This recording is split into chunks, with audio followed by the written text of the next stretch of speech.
space, giving his life to save humanity, you know? I like to think that's what happened, Yeah.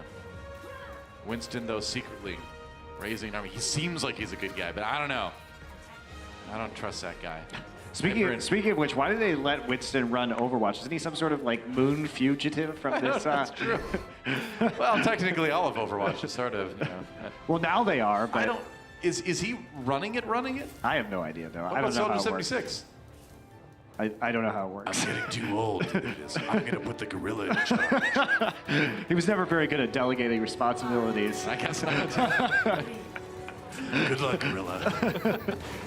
Austria on the defense. Norway on the attack first here on Horizon Lunar Colony.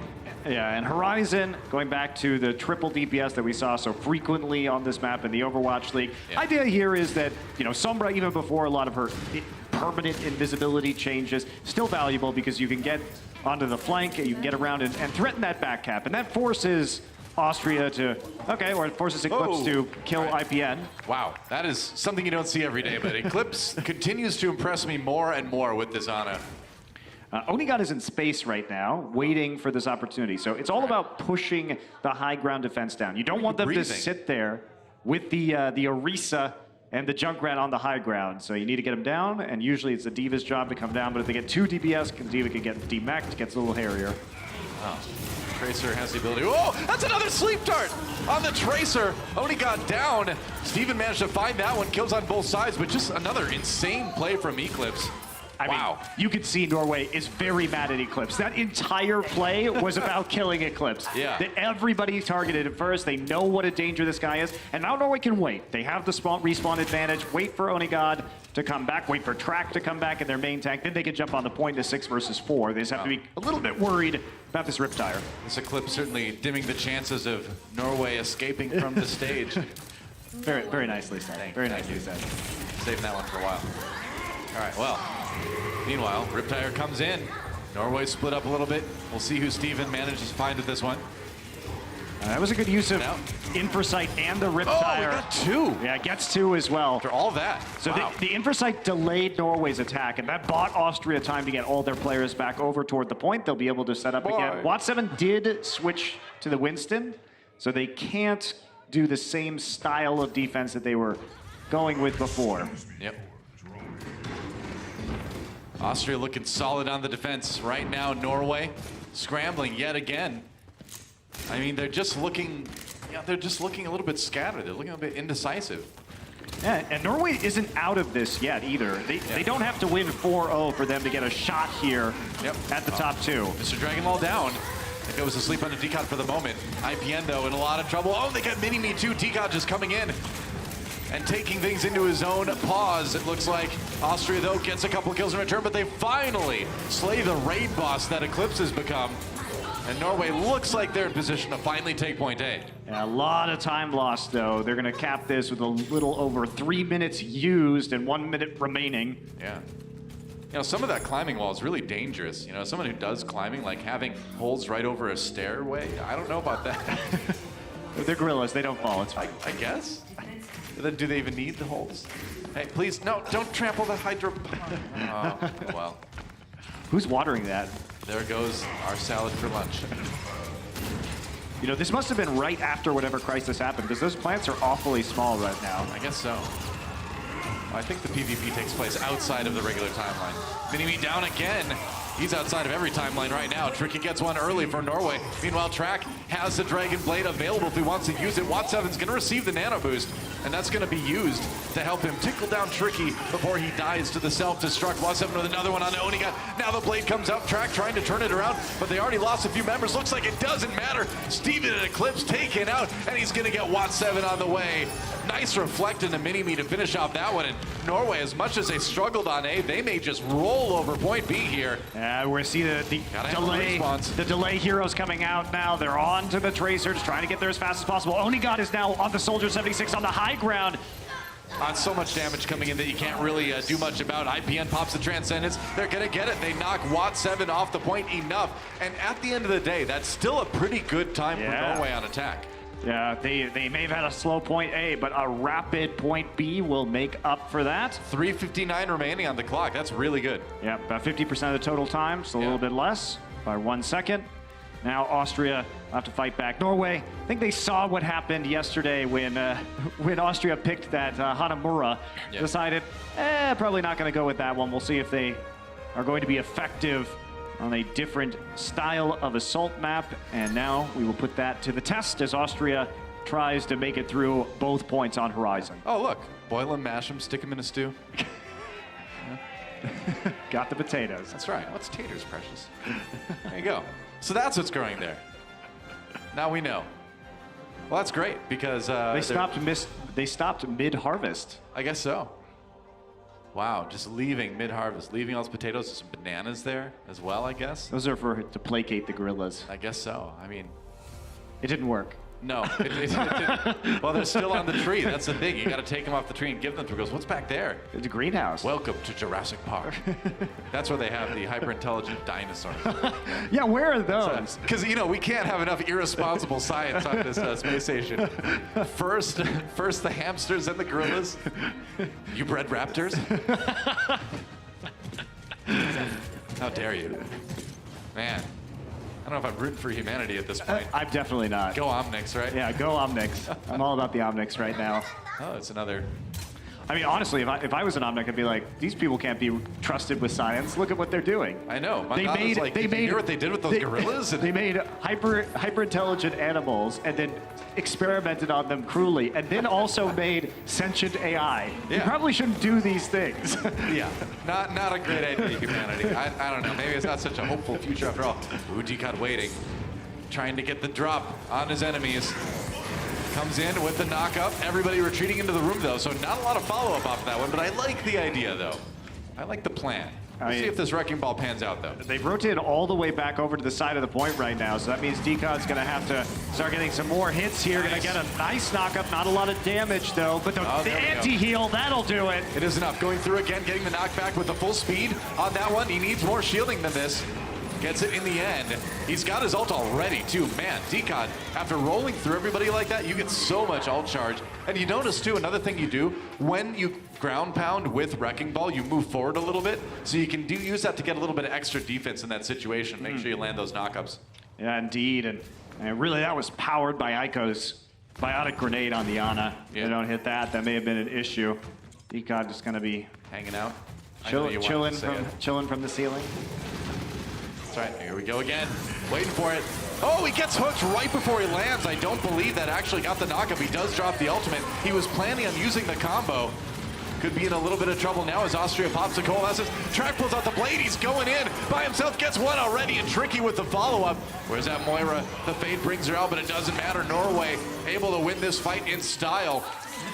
Used a couple ults on that one, but that was a pretty clean team kill. I mean, that's maybe you didn't need to use the minefield on the Wrecking Ball, but the EMP blade combo, no defense there. Now Austria says, we're thinking better about this. Everybody change. Yeah. Going for a dive-oriented strategy. Not going to be using the triple DPS like we saw in Norway's attack. Instead, we'll be running a pretty traditional 2-tank, 2-support, 2 DPS look.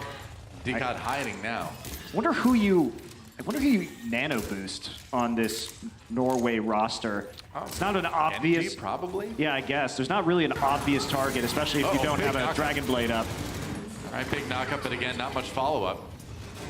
Does put the fear of Wrecking Ball in Austria anyway. I think everybody has the fear of Wrecking Ball at this point if you're an Overwatch player. Certainly do after the talent takedown. Yeah. Here we go. They're going in now with the rally. Norway using that to grab the extra armor. Mr. Dragon Ball already down here. Decod still has that shield available if he needs to use it too. He's going to go ahead and get hacked though. That could be a problem.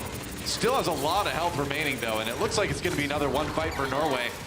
Oh, Mini-Me a little bit caught out. He might get staggered here if he's not careful. Can he catch him? Oh, Decod, I don't know, man, that's brave. But that gun can do a decent amount of damage from long range, but he just can't get the stagger. Yeah, the answer to the nano boost question appears to be they were just waiting for the Genji to get the blade back up. And they're going to be using it with that, and they'll pair it again with an EMP. So with Austria at optimistically 2 attacks, probably more like 1.5 left with under 60 seconds on the clock. And here's where it all fell apart on King's Row. You got to keep it together on these last fights here. They've got the supports backed away. Only got pinning him down in that room, and now they're going to send in Decod with that too. Decod low, but they managed to get the supports. Nice hack at the end of all that, and Norway winning another fight. Could be about 35 seconds now on the clock for Austria, and that is a brutal stagger on Sensatics. It's really hard on this map. You have to walk all the way outside as the mini diva into outer space to hurl yourself off the lunar cliffs. That's right. Apparently the gravity's enough out there. Diva Trench, as we call it. That's right. They named it that after it was filled with divas. Here we go. Just about 10 seconds remaining here. Only got taken a bit of fire from Steven, who does almost have that EMP, should have it for the fight. Well, Norway, a lot else to work with. Decon already killing Eclipse, and now the Nano Blade is here, but it is going to get disabled by the EMP. He's still close enough to a few people, though, on the point. I mean, that's it. You just walk up and slash him. Meanwhile, Decon gets a great ult on the point, and those mines doing a lot of damage. Norway back in the lead with a full hold on Lunar Colony. That was their pick. They look strong on it. Decon tried to high five. Finally, his teammates noticed. Now he's happy. Yeah. Exulting in the high fives of his peers. Who wouldn't really, though, you know? And that was some great use of Wrecking Ball, too, man. The Hammond was played very, very well on the Norway side of things. And, you know, I think that's something that a lot of teams have kind of struggled with, right? Yeah, and you really see the kill Eclipse strategy coming into effect. I think they realized the damage that he was able to do on that Ana and King's Row, and it was very obvious from the first attack that it was all about diving, right? They're attacking that high ground, but you know what they didn't do? Back cap at all. You just go onto that high ground, try and dive him, get the Ana out of the way. That way you just have a spawn advantage in the next fight, and ends up working. I gotta say, though, I mean, I haven't seen an Ana require so much attention from the enemy team in a while as Eclipse has. I mean, that guy has been so good at both protecting himself and getting the crucial, like, sleep darts and grenades to enable those team fight wins. So, yeah, I mean, they're targeting him, but they have to. I mean, I haven't seen an Ana be this impactful in a while. Yeah, and I think that a lot of people are excited about Ana being back in the meta because she's a support that allows for big plays, like really big plays. And it's so fun to watch her because there's such a clear there's such a clear difference because she's both very low mobility, so vulnerable, but also if you have those mechanics, you can actually save yourself. And obviously Biotic Grenade in a meta where we're talking about triple tank, triple support is just a massively impactful ability. That's right. Well, it's time to start looking ahead to our next map. It's going to be Rialto, our escort map. And while we listen to the beautiful music, why don't we cut away from that for a moment and learn more about how these escort maps work. This is Escort. Two teams face off as either defenders or attackers. This is the payload. The attacking team has a limited amount of time to escort the payload along a set path containing 3 checkpoints. The payload only moves forward when an attacker stands near it. Defenders can delay the payload's movement by standing nearby at the same time. To get moving again, attackers must clear away the defenders by force. Every time the payload reaches a checkpoint, the attackers score 1 point and gain additional time on the clock.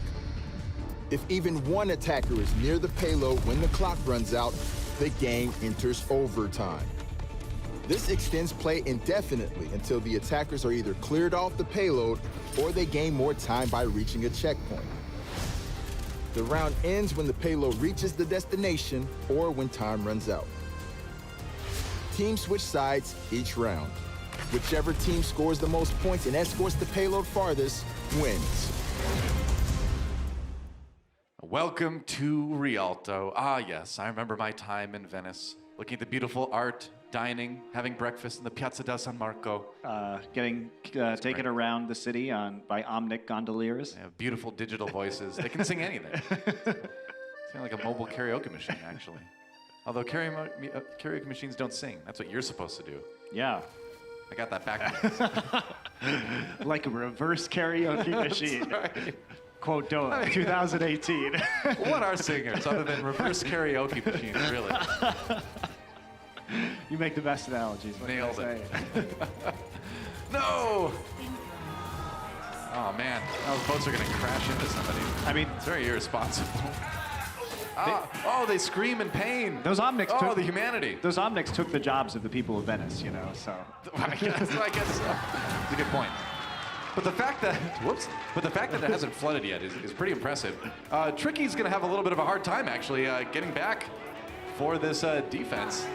It depends on how Have far to rush a little bit. they want to push up. That may not have been the best time to do that, but it looks like they're not going to be playing too aggressively. Track. Oh, he's back. He made it.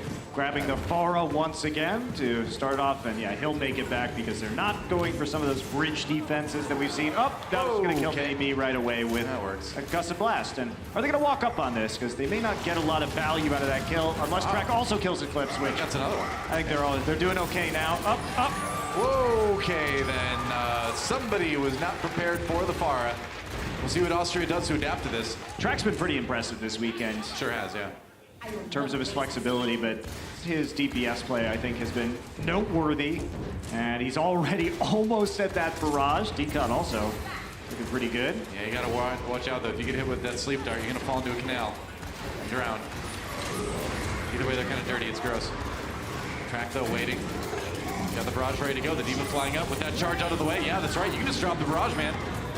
I mean, that's the thing. Mr. Dragonlaw used his charge on D.Va early, so Track's like, all right, well, now I know you can't fly into my face, so I guess it's time to ult. You can't do that. No. You have to save that, especially on Austria, where you don't have that many ways to deal with the Farah. Maybe you can land a hook up there.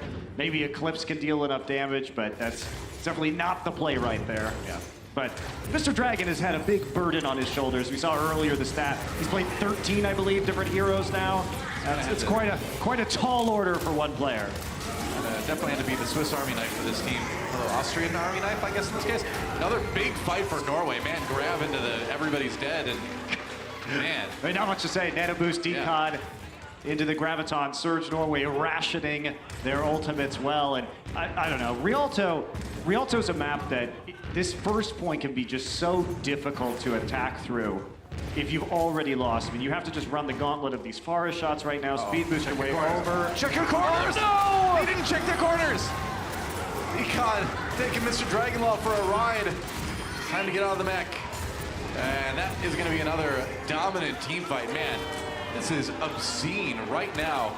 It is 69 eliminations to 2. I mean, look how well Norway's playing. They're just making great plans. Every attack, they're like, okay, here's how we're going to do this. Here's how we're going to sequence our ultimates. That time, it was not checking their corners. And that's all they needed. They didn't overcommit. Just an Earth Shatter. He's down again. Mini-Me got caught by it one more time. And now that barrage ready to go for Track, too. Mr. Dragonlaw probably going to be a little bit more cautious with the D.Va this time around. Track going lower. Oh, manages to avoid the Earth Shatter, though. That one got blocked, I believe. Now coming in, and he drops a barrage. Yeah, the pin came in.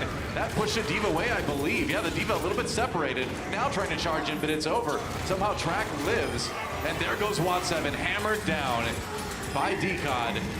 Payload made a little bit of progress there, but it is still going to be another team fight win for Norway, and now under 1 minute remaining for Austria. Yes, you have to cross so much open space here, and the speed boost just isn't enough for them. Austria change things up. They realize it's time. They've got to rely on Mr. Dragon to hit some of these Widowmaker shots. Might have wanted to swap over to that just a bit faster before this final push was going to come through, because if they had an Infrasight, they might be able to push them away from the payload. Yeah, Mini-Me swapping off of the Lucio as well on the Mercy now, not having to worry so much about being knocked off.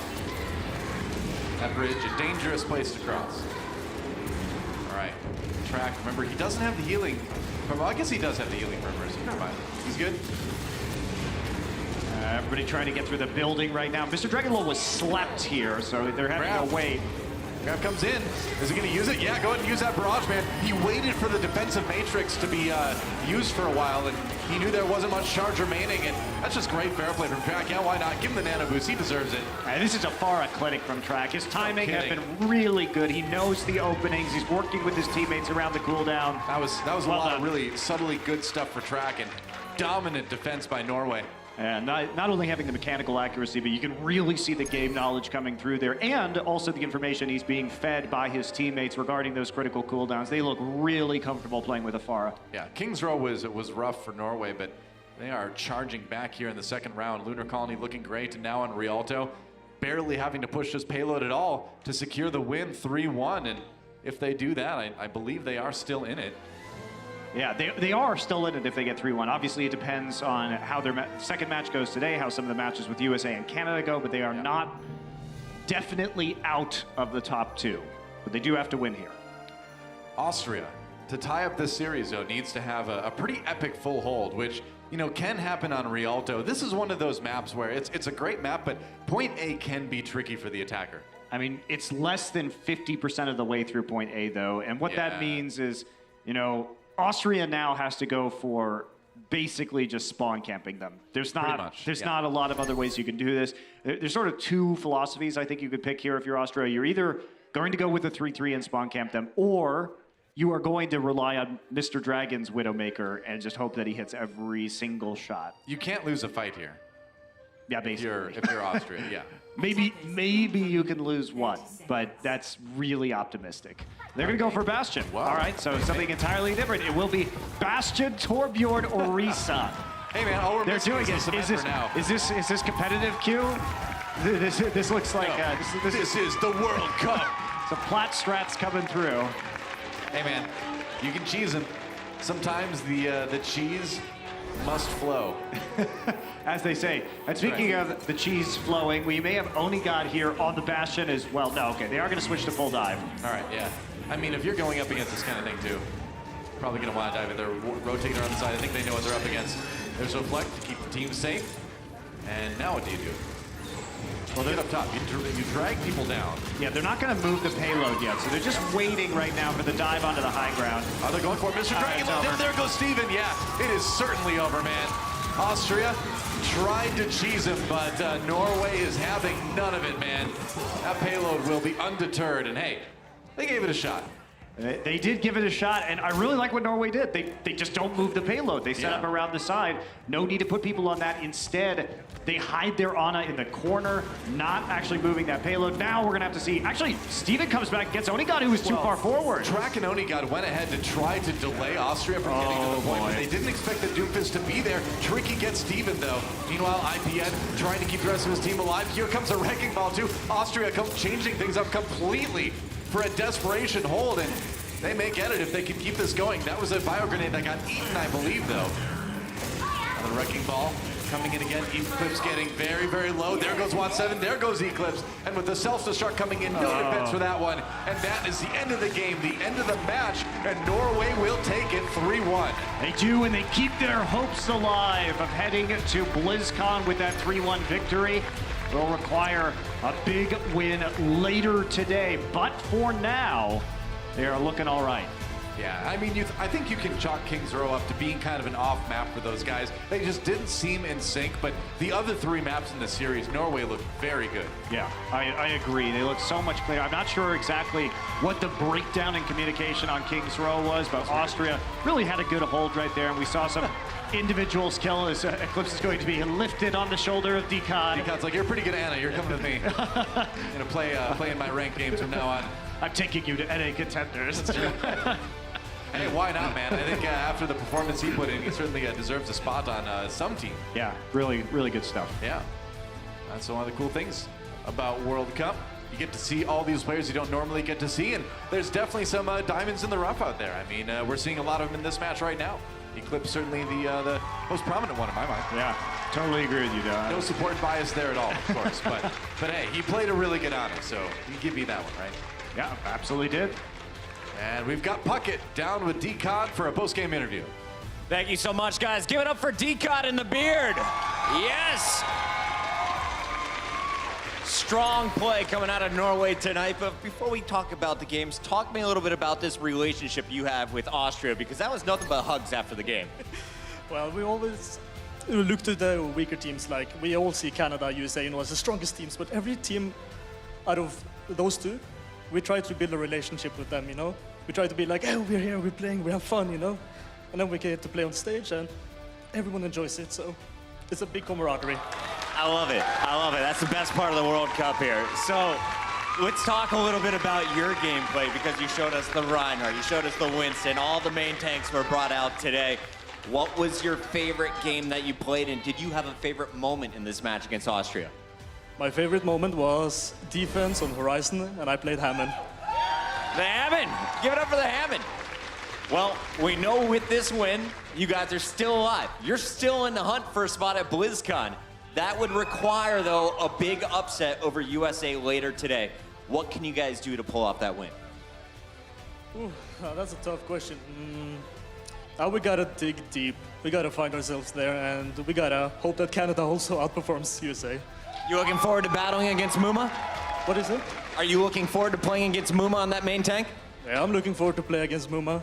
It's gonna be a big brawl. That's what I can say. It's gonna be a big brawl. I know we're looking forward to it. One more time, Blizzard Arena. Give it up for DCOD and Norway. For now, let's set it back to the casters. Take it away, Monty and Doa. The flex at the end, and Norway, now flexing all over Austria in that last match, man. I mean, they looked really good, and I'm excited about this matchup between them and the U.S. a little bit later. Yeah, I really like what DCOD had to say. Obviously, it means so much to these players to be able to be here on this stage representing their countries. But I think what's really cool as we represent our countries in this thing is that we see what esports can do in terms of building bridges internationally. And what I've always loved most about esports is how you can meet people from all over the world, and you share this interest that allows you to build these friendships. It's really something special. Yeah, it truly is like a global community for sure. But let's take a look at those highlights from that last match. A lot to look at there. Oh man, Track, great shield match to set up this Earth Shatter. Norway, really, really in sync on 3 out of the 4 maps. I mean, Track has been on the Brigitte duty a lot this weekend, but I think you really got to say, this guy has a chance to play these DPS heroes like Farah, you really are excited about what you're seeing with him. Yeah, in sync on 3 out of the 4 maps. The other map, they were O-Town, something like that. Yeah, they did throw away a lot of ults here. Austria took advantage of that. The sleep darts from Eclipse were exceptional. This hold by Watt7 was just fantastic, knowing his limits on that Primal Rage, and he chose the right time to all in. I thought it was a mistake when the play started, but I looked pretty foolish by the end of it. I mean, that's the thing, is Austria really managed to kind of dig deep, like DCOD was saying about Norway, and pull out a defensor. That was a pretty surprising map. But then, on Lunar Colony, it was all Norway once more, ending it with about 4 minutes in the time bank on attack, and then absolutely stomping on defense. Only guy gonna come in here. Just look at that setup. The Dragon Blade animation already started, so coordination on point right there. You want all of these things to happen simultaneously. That's beautiful. If you're a team that's going to be playing against Norway, so I guess if you're the U.S. right now, you're definitely going to be watching out for that, right? You got to be aware of the combos that these guys can put together and the synergy that these players have with each other. I think if anything, what the USA should take from this is that when Norway was not given a lot of time to make decisions on King's Row, that's when they started to fold. When you give them a lot of resets, they're really making good plans, but I'm not sure they can make plans that quickly. And just stylistically, with how hard the US has been pushing people, like they have been really aggressive about spawn camping, really aggressive, of course, with a player like Sinatra, that's what you're going to get. And I'm not sure Norway's going to have the luxury of time to set up these combos or really clearly communicate with each other what the plan is going to be against a team like America. The other thing, too, is I mean, if you just stay on a comp a little bit longer, they did so much comp switching on King's Row. Yeah, they did panic, for sure. Yeah, that's right. Well, guys, don't go anywhere. A quick break, and then we have Canada versus Switzerland as we continue the final day of the Burbank stage of the Overwatch World Cup. Don't go anywhere. We'll be right back.